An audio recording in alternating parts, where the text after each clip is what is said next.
this. So to start with, a couple of disclaimers for you all. I'm only going to mention this first part once. I know it's been on all of our minds very heavily lately, but with the changes that have come to campus because of the pandemic that is happening around the world right now, everything is new, everything is strange. We're all feeling it, students, faculty, staff, we're all trying to learn together. We're all trying to figure this out.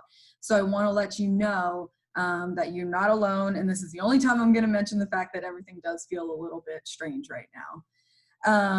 The second one then is that I recognize that every student group is different, and I recognize the way that you all run your groups and or participate in your groups is very different. So some of this presentation might be very relevant, some of it you might already be doing, some of it might feel a little redundant, but for some groups it might be new, they might really need it. So for the parts that don't really relate to you, that's fine.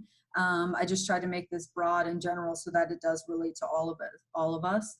And I do want to offer my thanks now for your participation in this and for you being here and being willing to listen. The third one then is that you do still have the support that you had when we were on campus. There's tons of staff whose entire job is to support you and be there for you, myself included. So if you feel alone, if you feel like you don't have somebody to help you out, all of that support you had before, it's still available to you. And the last one then is pretty important. Why are we offering this training? I touched on it a little bit already. But elections matter, and you matter, and your group matters. So we wanted to make sure that when we come back together in the fall, hopefully in person, you felt prepared for the next academic year, and you felt like your group was in good hands and had good leadership to continue the awesome work that you have been doing. So that's where we wanted to take this, and we hope that this is beneficial to you. So with that said, we'll go ahead and get into this.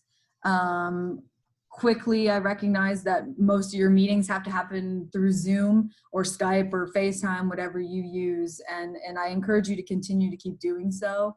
I know it can feel a little awkward at first, but I think we're all slowly getting used to it, especially for those of you that have class that occurs virtually. Your student group meetings can still happen this way, and if you have very professional student group meetings, they can still stay that way. If you have more relaxed group meetings, that can still happen too, through Zoom or FaceTime or Skype. You know, you can still be really productive virtually. So most of the things that I'm going to talk about here are going to happen through platforms similar to that. So the first couple of things that we want to go through in terms of running an election process. Again, this is all virtually. The first thing you want to make sure you do is review your constitution. Most student group constitutions should have a section in them that talks about how your election process should look and how it should run. If your constitution does not have that already, you're going to want to reach out to your advisor first, or come together as a group to create that process, because that's going to help cover all of your bases, and that's going to help cover any issues you may run into when it comes to running an election. So that's going to be your first step. The second step is to figure out who your impartial person should be who's going to be running your meetings when it comes to your elections. This could be your advisor, this could be the president, this could be a graduating member of your group. The only qualification should be is that that member is a non-voting member of your group, which typically is the advisor, typically is a president, or a lot of times groups, when their graduating members hit a certain time in the year, they no longer vote on things because they're not going to affect them once they leave Shippensburg.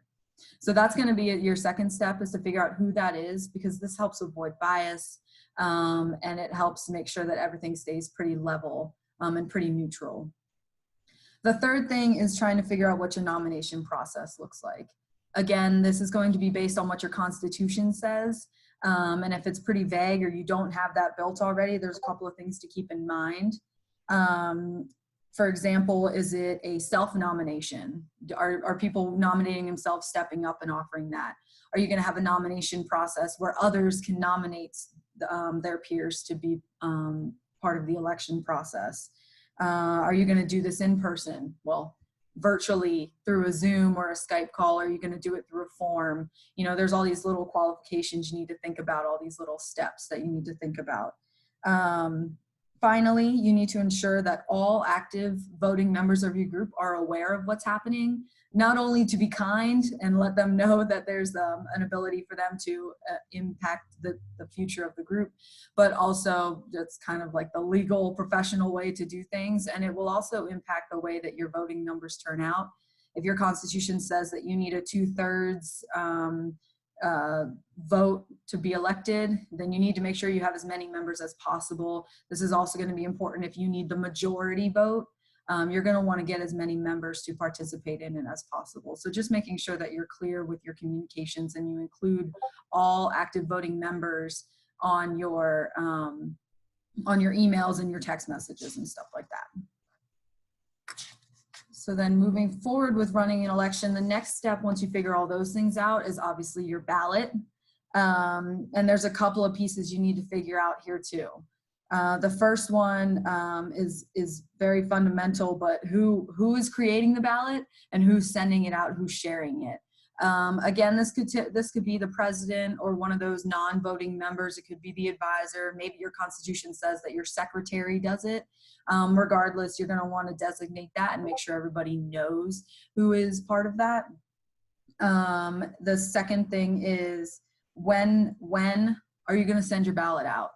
Are you going to send it out the day after nominations, that night? Are you going to send it out during a meeting or after a meeting? How long is it going to stay open for? All those little pieces are things to keep in mind, and they can be very impactful on your group. If you have 100 people in your group, you're going to want to leave it open probably a little bit longer.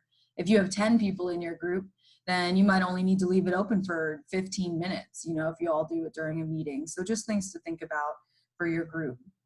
The second thing then, well, the third thing, excuse me, is the results. So this is where honor and integrity come into play. The person who creates the ballot and sends it out is typically going to be the person who sees the results. And typically that's the only person that should see those. You know, an advisor might be a different story. They might want to see them.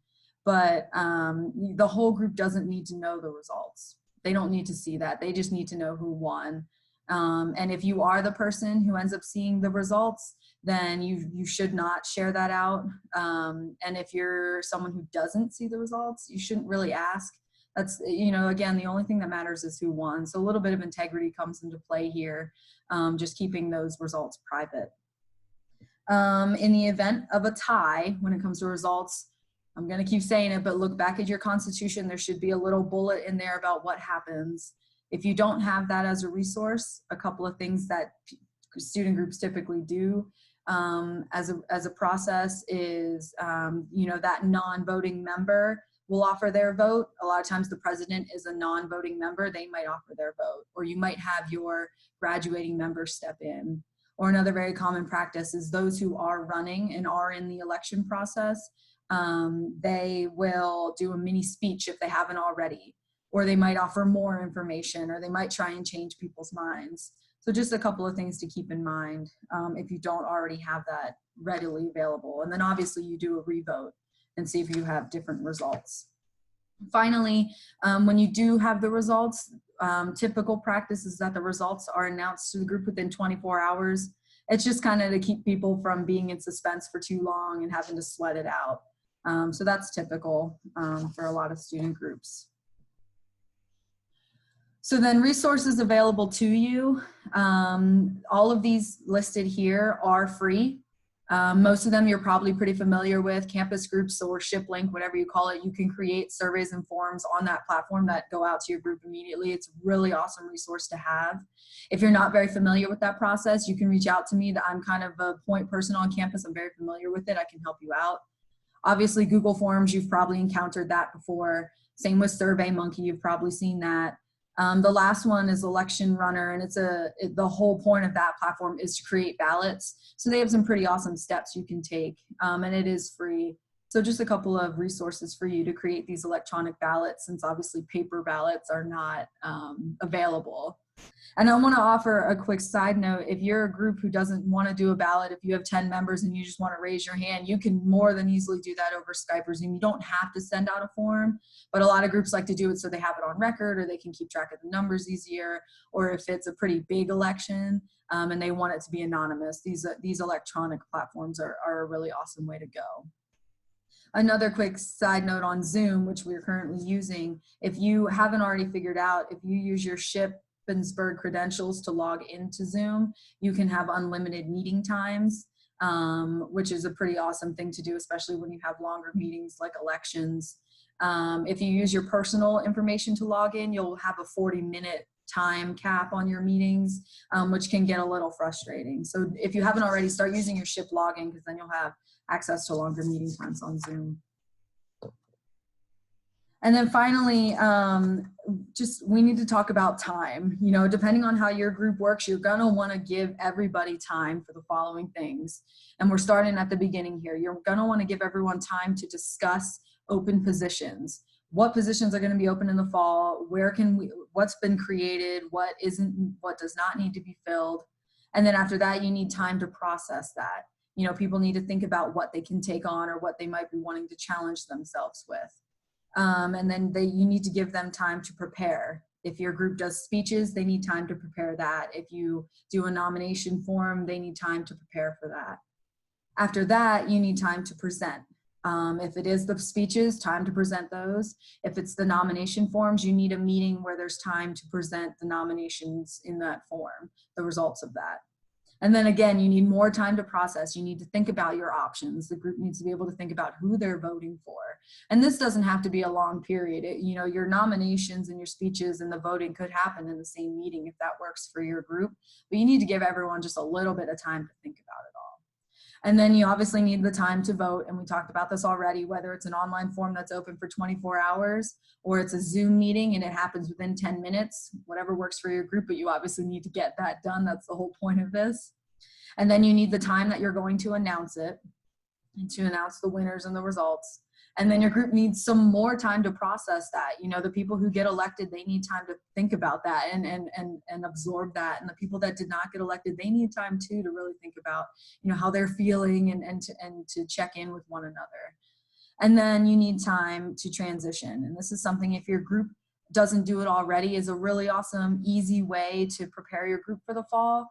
The outgoing members, whether they're graduating or they're leaving the group or they're just not going to be on the board anymore, if they work with those incoming members, it can make your transition in the fall so much easier because everyone understands their role and they understand those little nuances that maybe aren't formally listed anywhere. And then the last thing, it's not listed here, but to remember that your group you're here to support each other and you're still here to have fun and you're still here to get your missions and your goals and whatever your group exists for, to get that done. And things feel weird and it might be harder to do that right now, but that's still your goal. And I don't think anyone's going to be upset with you if you have to wait until the fall to do these two. I want to make that clear. You don't have to get it done this semester, but I recognize a lot of groups like to get it done in the spring. But if you have to wait until the fall, if your group feels very disconnected right now, that's okay. You can wait until the fall and we'll figure it out together. So with that said, that's all I have. Emily, yeah. We did have a question here. Will you be taking us through how to use ShipLink for online elections? Would you rather them set up an appointment with you, or how would you like them to work that if they had that question? I can do it really quick. I won't go into too much detail, but I can definitely show off how to do that real quick. So if you go to your ShipLink page, this is what it should look like. You go to your group. I'll go here to this one. And then you come over here on the side, surveys and forms. And then you go over here where it says create. You just hit create. And then you have the option to create a survey or a form or a poll, whatever your preference is. They all kind of run the same way. If you want to offer a little more information with each piece, I would recommend a survey or a form. If you're just putting out their names or whatever, you could do a poll. And then when you click on whatever they are, they come up blank like this, and you can go ahead and build that out. Introductions and add questions and stuff like that. You can do multiple choices. You can do text boxes, whatever that might be. And if you need help going through all of this in more detail, you can go ahead and reach out to me, and we can go through those together, because this can be a little confusing if you haven't used it already. But this is pretty easy, because then once you do your survey or form in your group, you can just immediately then go back and email it out to your group here in emails. And you can create an email in your group and immediately hit like all your members and your officers and everything. The campus groups is a pretty awesome way to do this.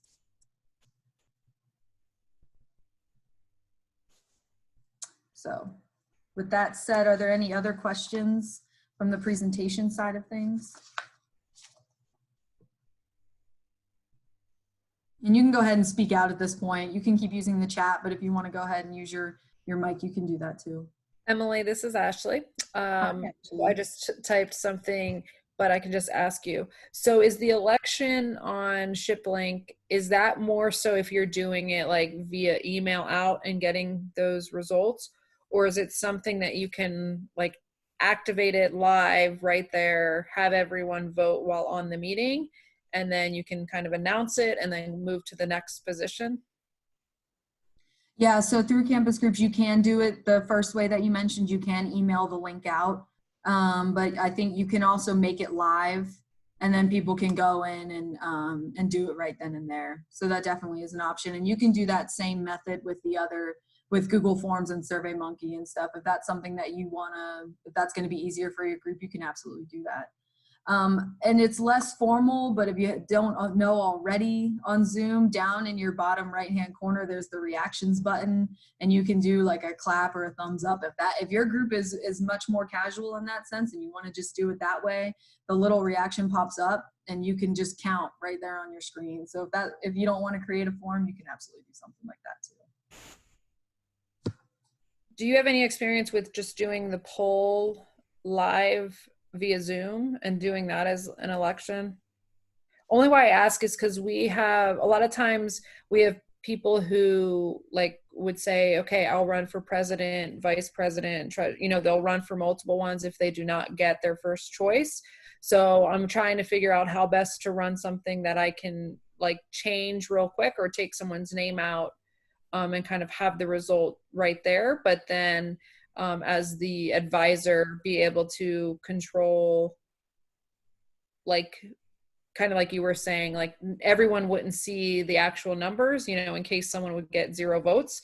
So you kind of don't want them to see that, but I'd be able to see it and just announce, okay, the winner is Gabby Johnson for president, since she's on here and is our SAC president. But yeah, so I haven't ever personally done something like that. It seems like it should work kind of in a self-explanatory way. Like as you create it, you do it, you close it, and then you have that on record. And then you can keep updating them based on the results of the previous ones.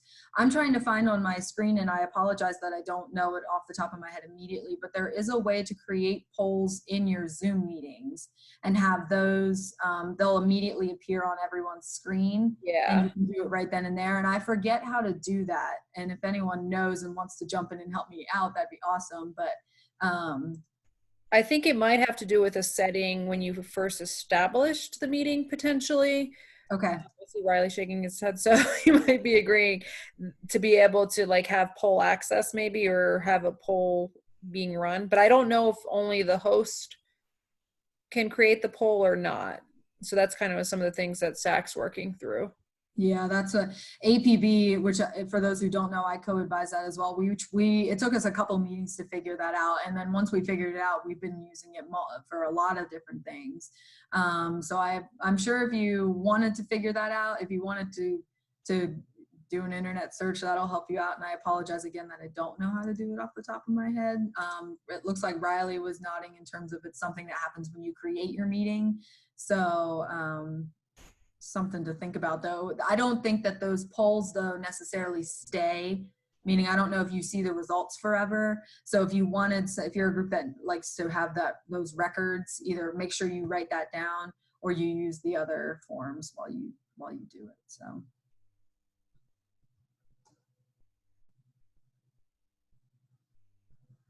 Riley, were there any other questions in the chat? Nope, those were it so far.